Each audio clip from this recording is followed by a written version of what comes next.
प्रकाश राजभर का एक बयान आ रहा है। जिस तरह से इस समय वे मीडिया में लगातार ट्रोल हो रहे हैं, जिस तरह से भाजपा से गठबंधन करने वाले भी अपनी औकात अब भूलने लगे हैं।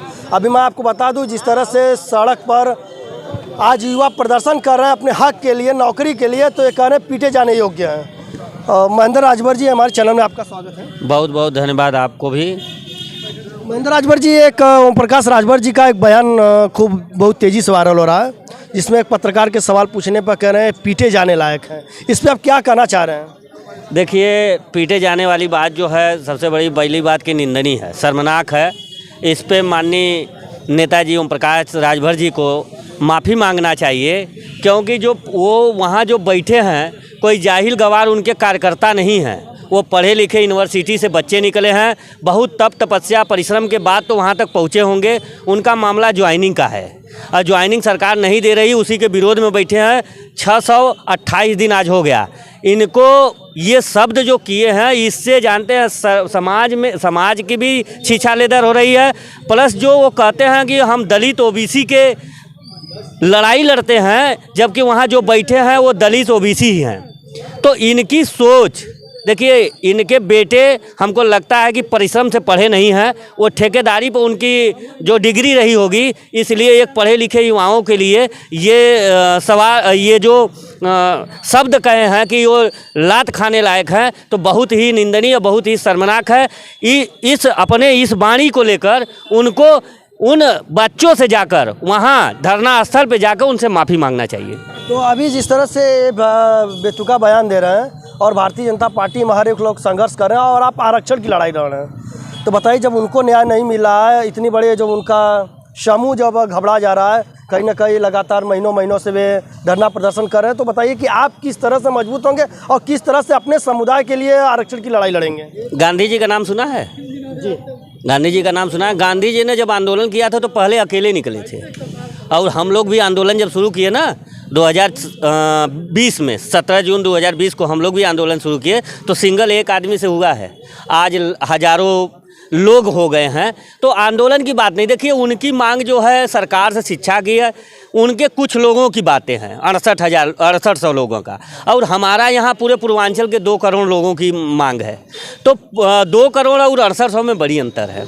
रही बात कि उनका जेन्युइन मांग है, उनकी मांग में कोई गड़बड़ी नहीं है, हम भी चाहते हैं कि सरकार उनकी दे। रही बात कि सरकार अगर ये हक अधिकार जो हम लोग लड़ाई लड़ रहे हैं, अगर इस पर सरकार नहीं देती है, तो सरकार का जो समाज का वोट है उससे उम्मीद न करे कि एक टिकट माननीय ओम प्रकाश को देकर पूर्वांचल की सारे सीटों पर राजभरों का वोट ले ले, तो ये कदापि नहीं होगा। ये सबसे बड़ी भाजपा की भूल होगी। लेकिन लगातार ओम प्रकाश राजभर का बयान आ रहा है कि पूर्वांचल के राजभर उनके सपोर्ट में है, और सबसे बड़ी दिलचस्पी की बात है, वे ऐसा कहते भी हैं और अपने ही समाज के ऊपर तरह तरह का आरोप भी लगाते हैं। उसके बावजूद भी उनकी समाज जो है कि उन्हीं की तरफ आकर्षित हुई है। अगर उनका समाज उनके साथ रहता तो उनके बेटे चिरई गांव से शिवपुर से हार जाते। नहीं, देखिए, हार और जीत लोकतंत्र की खूबसूरती है। अगर वोट से अगर हारे हैं, हम मानते हैं कि हार गए हैं, तो हार जीत लोकतंत्र की खूबसूरती है ना। लेकिन अगर पूर्वांचल की बात किया जाए तो पूर्वांचल के राजभर जो है आज भी ओम प्रकाश राजभर को ज़्यादा तवज्जो देते हैं। इनके कार्यकर्ता जानते हैं बढ़े नहीं हैं। इनका कार्यकर्ता बलिया का गाजीपुर जाता है, गाजीपुर का बलिया जाता है, मतलब ये 4-5 जिले के कार्यकर्ता, वही कार्यकर्ता। 20 से 25 हज़ार इनकी आबादी है, तो 20 से 25 हज़ार एक लोकसभा में वोट देने से भी नहीं जीतेंगे। मैं तो कहता है जितना ही भीड़ जुटाए हैं, उतना भीड़ जुटा के भी एक सीट नहीं जीत सकते हैं। ये बौखलाए इसलिए हैं कि जो राजेश दयाल जी का वहाँ टिकट की ये बात कर रहे हैं, रविंदर कुशवाहा जी का जो विरोध कर रहे हैं, एक ओबीसी नेता होकर ओबीसी का विरोध कर रहा है, तो समझ लिए सबसे बड़ा दुर्भाग्य है ऐसे नेता को समाज में रहना, और ओबीसी समाज को भी ऐसे नेता को भगा देना चाहिए, इसका खदेड़ा कर देना चाहिए, क्योंकि ये समाज के हित का नहीं, ये अपने व्यक्तिगत हित के लिए। क्योंकि हो सकता है अंदर से ये सेटिंग किए होंगे राजेश दयाल जी से कि आप वहाँ प्रयास करिए, हम आपको वहाँ टिकट देंगे, लेन देन पैसे का इनका होगा। देखिए, ये मलाई खाने वाले हैं, आरोप नहीं लगा रहे, हम सच्चाई कर रहे हैं। अगर 17 टिकट 2022 में माननीय अखिलेश जी दिए थे, उसमें से बाप पुत के अलावा कोई लड़ा नहीं। अब कहते हैं कि वो अपने सिंबल पर लड़ाए। मेरी पार्टी है, मुझे कह दे कि तुम इनको रखो, हम आपके कहने से क्यों रखेंगे? मैं जिसको चाहूँगा उसको लड़ाऊँगा, जिसको चाहूँगा उसको निकालूँगा। ये अफवाह है, ये समाज को गुमराह करने के लिए कि राजभर गुमराह न हो, राजभर साथे रहे। अब तो अभी तक तो आप सुने होंगे कि 20 उप मुख्यमंत्री या 5 मुख्यमंत्री बना रहे थे। अब गए हैं बाबा जी को भीख मंगवा रहे थे, अब खुद भीख मांग रहे हैं कि बाबा जी मंत्री, बाबा जी मंत्री। ये इनको सपना भी हमेशा आता है मंत्री बनने का, और ये हमेशा सपने में जब उठते हैं तो बस अखिलेश जी ने ये किया, अखिलेश जी उन्हें। अरे यार, आप सरकार में हो, आप अपनी बात सरकार से क्यों नहीं करते हो? आपको अपनी बात सरकार से रखना चाहिए, न कि विपक्ष से रखना चाहिए। विपक्ष के पास अधिकार नहीं है। आपके पास समुदाय से 2 नेता आते हैं, एक मंत्री और एक विधायक हैं, फिर भी आप आरक्षण की लड़ाई लड़ रहे हैं, और कहीं ना कहीं आप हो सकता है कि लड़ाई लड़ते लड़ते हार जाए या कामयाब हो जाए। तो इन दोनों आएंगे अपने आपके बीच में, कहेंगे कि आज अगर आरक्षण पाए हैं हमारा समुदाय तो हमारी देना है। तो इस पर आप क्या कहना चाहेंगे? समुदाय अंधा है हमारा, अब समुदाय भी पढ़ रहा है। आज भी बस एक ही कमी हमारे है जिसके लिए हम लड़ाई लड़ रहे हैं। 70 साल देश आज़ाद हुए हो गया है, एक भी राजभर IAS नहीं है, हम उसकी लड़ाई लड़।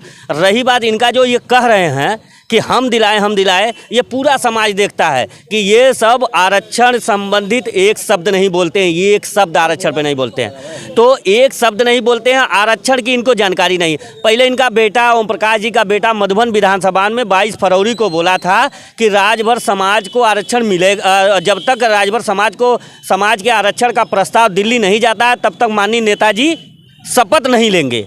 और अब पता चला कि वो शपथ लेने जाए। या तो मीडिया झूठ है या तो नेताजी झूठ है। अब ये झूठ सच का मामला तभी होगा जब या शपथ ले या न ले। ओम प्रकाश राजभर जी अब मंत्री बनने जा रहा है, क्या कुछ कहना चाहेंगे? उससे समाज का क्या फ़ायदा है? समाज को तो सचिवालय न्यायालय विश्वविद्यालय की ज़रूरत है ना। वो अपने समुदाय के बारे में, अपने समाज के बारे में तो सोचेंगे ना, राजभरों के बारे में। उनके साथ जितने कार्यकर्ता जुड़े हैं आज उनसे ऊपर कोई उठा या उनके लेवल का कोई है?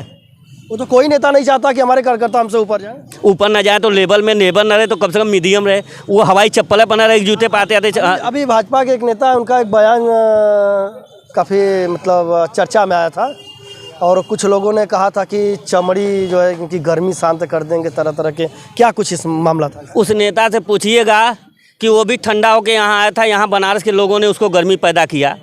वो हमको संगठन को, जागो राजभर जागो संगठन को बोले थे कि ये सब सड़क छाप हैं, सस्ते हैं। माननीय अनिल राजभर जी हैं, हमको किसी से डर नहीं है, ना हम किसी से डरते हैं। ये अनिल राजभर जी का बयान था कि ये लोग सस्ते लोग हैं, सड़क छाप लोग हैं। सड़क छाप लोग ही उनको सदन छाप बनाए। वो गिड़गिड़ा रहे थे 2022 के चुनाव में, गिड़गिड़ा रहे थे, और अपने चाटुकारों को मेरे पास भेजे, मेरे रिश्तेदारों को भेजे कि इसको मोटिवेट करो। और हमने ये कहे थे कि अब गलती हो गई है, दोबारा गलती नहीं होगी। इस आंदोलन में हम चढ़ बढ़ कर हिस्सा लेंगे, इस हक अधिकार की बात हम सरकार में रखेंगे। इसलिए महेंद्र राजभर जी सपोर्ट। कितनी खुशी हो रही है ओम प्रकाश राजभर मंत्री बनने वाले हैं? अरे हमको तो खुशी उसी दिन होगी जिस दिन हमारे समाज को अधिकार मिलेगा। हमारे 4 विधायक और मंत्री सांसद बनने से समाज का विकास नहीं होगा। समाज का विकास तभी होगा जब समाज को हक अधिकार मिलेगा, सचिवालय न्यायालय विश्वविद्यालय में हमारा समाज पहुँचेगा। जी बराबर। मैं सुजीत राजभर जागो संगठन के संगठन प्रभारी हूँ।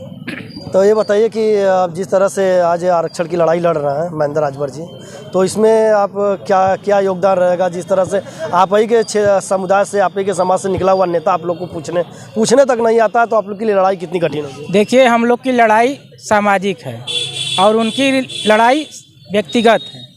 राजनीतिक और सामाजिक लड़ाई में बहुत अंतर होता है। हम लोग समाज के लिए लड़ाई लड़ रहे हैं, समाज के बच्चों को हम लोग IAS PCS बनाने के लिए लड़ाई लड़ रहे हैं, न कि राजनीतिक व्यक्ति को, किसी को विधायक मंत्री बनाने की लड़ाई लड़ रहे हैं। बताइए कि नेताजी कह सकते हैं ना, आप आखिरकार संगठन से जुड़े हुए हैं तो नेता ही हुए, अपने समाज के लोगों का नेतृत्व कर रहे हैं।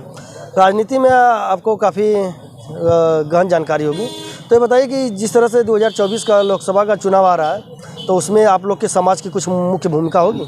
हमारे समाज के लिए हम लोग जो लड़ाई लड़ रहे हैं, अभी हमारे जागो के सचिव महेंद्र प्रसाद राजभर जी ने अपना बयान दिया कि ST का जो मुद्दा हम लोगों का चल रहा है, ST अगर जो लोग हम लोगों को इस मुद्दा में हमारा सहयोग करेंगे उसके साथ हम लोग रहेंगे। और दूसरी बात यह है कि हमारे समाज के जो नेता अगर चाहे होते तो यह लड़ाई लड़ करके हमको कोर्ट में नहीं जाना होता।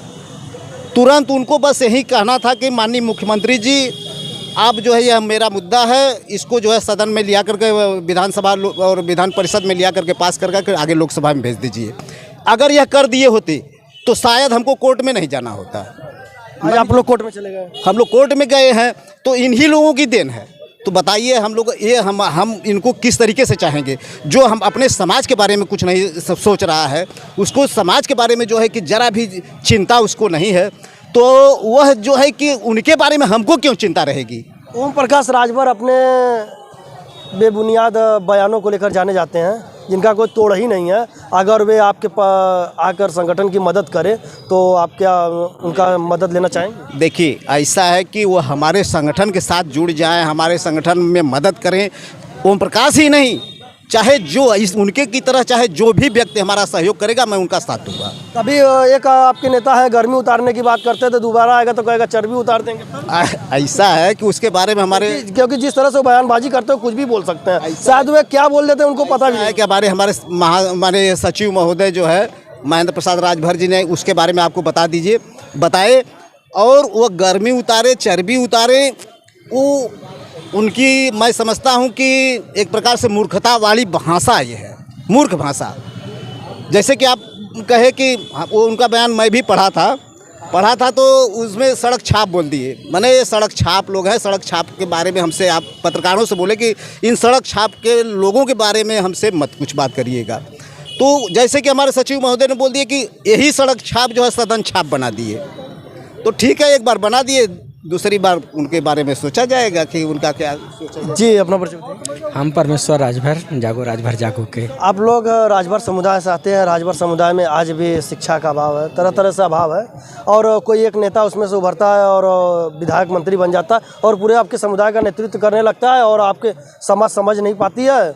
और यही कारण है कि आज उनको एसटी आरक्षण मिलना चाहिए, मिल भी नहीं रहा, और उसके बाद भी आपका समाज खामोशी से बैठा हुआ है। तो आप लोग कैसे जगाएंगे? जागो राजभर जागो आपका संगठन है, कैसे जगाएंगे? जी, बात तो सही है। आज अनिल राजभर जी, आरक्षण के नाम से उनका जन्म हुआ है। इस बार बनारस की धरती ने उसको जन्म दिया है, और शिवपुर विधानसभा में ना उनको जन्माया गया, लोगों ने जन्म दिया उनको। आज भाजपा के सरकार में उनको खस्सी की तरह बद्धी बनाकर छोड़ दिया गया है। ये समाज में जाएँ 10वां 13वीं 12वीं के लिए जाएं, और आरक्षण की बात हो रही है। जिस दिन वो आरक्षण की बात में बात कर देंगे, उस दिन ये सरकार बैकफुट पे होगी। आप पूरे समाज एसटी आरक्षण की लड़ाई को मैंने उस पटल पर पहुँच जाएगा जिस पटल पर जिस उद्देश्य से इस भाजपा को ज्वाइन किया। आज ये चर्बी की बात कर रहे हैं, अभी समाज में चलें। जिस दिन समाज के लोग उनके ऊपर गोबर अंडा डंडा न फेंकना शुरू कर दिया, उस दिन आरक्षण मिला। अब समाज के लोगों के गले पर ना छुरी रखने की ज़रूरत है, बात रखने की ज़रूरत नहीं है। जिस दिन समाज के लोग अपने नेताओं के गले पर छुरी रखकर यह पूछना चाहें कि अब बताओ बेटा, तुम आरक्षण के नाम पे तुम आए थे वोट लेने, अब आरक्षण कहाँ गया? आज जब वो समय आ गया है, अब ये शिवपुर विधानसभा में जिस समय जाएंगे, उस समय अनिल राजभर से घर घर के लोग पूछेंगे उनसे कि अब बेटा बताओ, अब आरक्षण कहाँ गया? अगर तुम आरक्षण दिलवाए हो, आरक्षण के नाम पर तुम सदन में पहुंचे, आरक्षण के नाम पर तुम भाजपा में ज्वाइन किए, आज तुम्हें आरक्षण के बारे में घर घर तुम्हें बताना पड़ेगा, तभी तुम्हें समाज को वोट देंगे, नहीं तो तुम 10वां बरही तरह लायक हो। अभी देखिए, इस वक्त जागो राजभर जागो की टीम यहाँ मौजूद है। जिस तरह से करिए कि लगातार हम अपने समुदाय के लिए आरक्षण की मांग कर रहे हैं, एसटी आरक्षण की मांग कर रहे हैं, और कहीं ना कहीं अपने समाज को एसटी आरक्षण दिलाने में कामयाब भी होंगे। और जिस तरह से बयान आता है इन्हीं के समुदाय से, एक नेता का बयान आता है कि युवाओं को इसी तरह पीटना चाहिए, इन पर तरह तरह के लगातार इनके बयान आते रहते हैं। योगी जी को भीख मांगने की ट्रेनिंग भी वहाँ भेजेंगे जहाँ दी जाती है, इस तरह का बयान आता है। उसके बावजूद भी वे आज भारतीय जनता पार्टी में हैं। अब देखना दिलचस्प होगा कि क्या ये दोनों नेता मिलकर अपने राजभर समुदाय का भला कर पाते हैं या नहीं कर पाते हैं। मिलता है अगले खबर के साथ, तब तक के लिए नमस्कार, धन्यवाद।